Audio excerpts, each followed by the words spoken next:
غالب اور اقبال کے بعد انقلابی شاعر فیض احمد فیض کو اردو کا بڑا شاعر تسلیم کیا جاتا ہے۔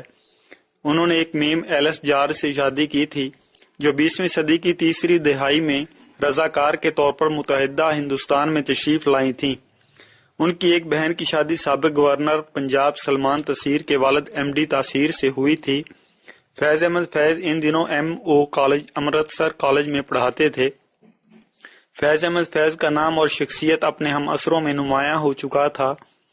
ایلس اور فیض احمد فیض میں دوستانہ مراسم قائم ہوئے تو دونوں نے شادی کا فیصلہ کر لیا، لیکن فیض کے والدین نے اس پر سخت اعتراض اٹھا دیا کہ وہ ایک جٹ کی میم سے شادی نہیں کر سکتے۔ ایلس فیض نے اپنی رحلت سے پہلے معروف ادیب شاعر افتخار عارف سے ایک انٹرویو کے دوران اس کا ذکر کرتے ہوئے بتایا تھا، جب ہم دونوں کی دوستی ہوئی تو یہ ایک حد پر آ کر رک گئی کیونکہ اس کے لیے شادی ضروری تھی۔ میرے والدین خود پریشان تھے کہ تم 1 سال سے ہندوستان گئی ہو تو واپس آ جاؤ، لیکن میں نے ان سے فیض کے ساتھ شادی کا ذکر کیا تو وہ بھی سوچ میں پڑ گئے۔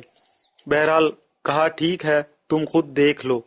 لیکن دوسری بات یہ ہوئی کہ فیض صاحب کے والدین جو سیال کوٹ کے چودھری تھے اوپر سے جٹ اور پنجابی تھے، انہوں نے اس پر اعتراض لگا دیا کہ وہ ایک میم سے شادی کی اجازت نہیں دے سکتے کیونکہ پنجابی جٹ اور چودھری ہونے کی وجہ سے وہ غیر خاندان اور برادری سے باہر ان کی شادی کو پسند نہیں کرتے تھے۔ اس صورتحال کے پیدا ہونے پر ہم دونوں پریشان ہوئے۔ میرے والدین کو علم ہوا تو مجھ سے پوچھا، جس پر میں نے کہا اب میں انتظار کروں گی۔ انہی دنوں فیض صاحب کو کیمبرج میں پڑھانے جانا تھا۔ میں نے سوچا یہ اچھا موقع ہے، مگر فیض صاحب کے والدین اس پر سخت معترض تھے۔ اس دوران جنگ عظیم دوم بھی شروع ہو گئی تھی۔ پھر جب ہم سری نگر گئے تو وہاں ہم دونوں کا نکاح ہوا، جو شیر کشمیر مقبوضہ کشمیر کے سابق وزیر اعلیٰ شیخ عبداللہ نے پڑھایا تھا۔ یہ 2 لوگوں کی بارات تھی، جس میں ایک فیض کے بھائی اور دوسرا ان کا دوست تھا۔ ایلس فیض نے فیض صاحب کو ٹوٹ کر چاہا تھا۔ ان کی کامیاب ازدواجی زندگی کی وجہ یہ بھی تھی کہ ایلس فیض ذہنی طور پر فیض صاحب سے ہم آہنگ تھیں، جس کی فیض صاحب بے حد قدر کرتے تھے۔ ایلس فیض نے قیام پاکستان کے بعد کئی برس تک سخت ترین آزمائش میں وقت گزارا۔